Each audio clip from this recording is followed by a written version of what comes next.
सबसे पहले मैं सभी टीचर लोगों को थैंक यू कहना चाहती हूँ, क्योंकि सारे टीचर ने मेहनत की है। सभी टीचर ने हमें अच्छे से पढ़ाया है, पूरी क्लास को अच्छे से पढ़ाया है और हमें मोटिवेट किया है कि हम अच्छे से पढ़ सकें और हमें हिम्मत दी है कि हम अच्छे से स्कोर कर सकें। क्या तरीका रहा, कैसे आपने मतलब कि हर विषय को हैंडल किया, कैसे बराबर कैसे पढ़ा आपने? ठीक है, 9 से ही बताइए ताकि जो बच्चे आगे आ रहे हैं इनको पता चले कि आपने कैसे पढ़ा ताकि जिससे कि आपने 94% स्कोर किया। मैं हर दिन 4 घंटा डेली हर दिन 4 घंटा पढ़ती थी और सारे सब्जेक्ट पढ़ती थी और हमेशा संडे को कला बनाती थी। जितने भी नोट्स सबने लिखवाए थे सारे पढ़ती रहती थी और 9th से ही मैं सारे के सारे बुक्स पढ़ती थी, हर एक पेज पढ़ती थी, उसमें समझती थी और जो नहीं समझ में आता था वो सर लोग समझा देते थे, सब लोग समझा देते थे और जो नहीं समझ में आता था वो यूट्यूब पे देख लेती थी। तो इसकी वजह से मेरी तैयारी अच्छी हो पाई।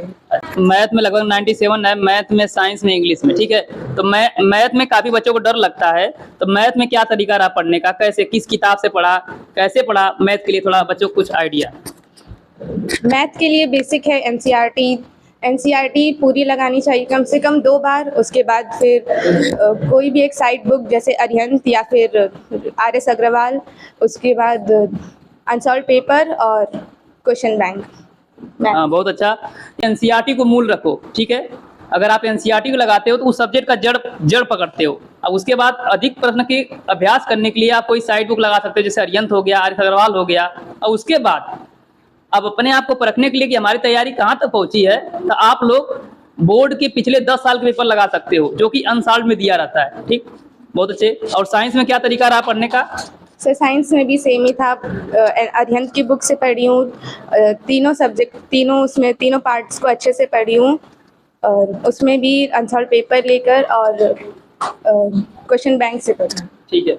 और अगर आपसे एक ऑनेस्ट रिव्यू पूछा जाए तो आप कोचिंग के बारे में और कोचिंग के सर के बारे में, जैसे कि हमारे बारे में और संजय सर के बारे में क्या कहना चाहेंगे, बताइए। सर आप ही लोगों का तो सहयोग है, आप बहुत अच्छा पढ़ाते हैं, हर एक चीज़ प्रैक्टिकल देखकर पढ़ाते हैं, स्मार्ट टीवी के प्रयोग करते हैं, उसमें भी सब कुछ अच्छे से बताते हैं, तो बहुत अच्छा पढ़ाते हैं सर। इंग्लिश वाले सर के बारे में क्या, कैसा, इनके बारे में कुछ बताइए। इंग्लिश वाले सर वो भी बहुत अच्छा पढ़ाते हैं, वो सिर्फ इंग्लिश नहीं सारे सब्जेक्ट्स पढ़ाते हैं और अच्छे से पढ़ाते हैं, गुस्सा नहीं करते हैं बिल्कुल भी, सारी चीज़ें समझाते हैं, पोलाइटली समझाते हैं, अच्छा पढ़ाते हैं वो। तो ठीक है, तो लास्ट में कुछ जो कि सबसे इम्पोर्टेंट टिप्स, लास्ट कुछ टिप्स दे दीजिए, जो बच्चे हैं जूनियर उनको थोड़ा कुछ सहयोग मिले पढ़ने में। लास्ट कुछ टिप्स अपने तरफ से कैसे उनको पढ़ना चाहिए? कभी भी घबराना नहीं चाहिए, हमेशा हर चीज़ को धैर्य बनाकर पढ़ना चाहिए और जब माइंड घबराया हुआ हो तो कोई भी मेडिटेशन करना चाहिए या फिर एक्सरसाइज करनी चाहिए, डेली सुबह वॉकिंग पे जाना चाहिए, इससे इन सबसे चीज़ शरीर हेल्दी रहता है और हेल्दी फूड भी खाना चाहिए, जिसकी वजह से शरीर हेल्दी रहता है और पढ़ाई में मन भी लगता है। ठीक है, बहुत बहुत धन्यवाद बच्ची का एक बार।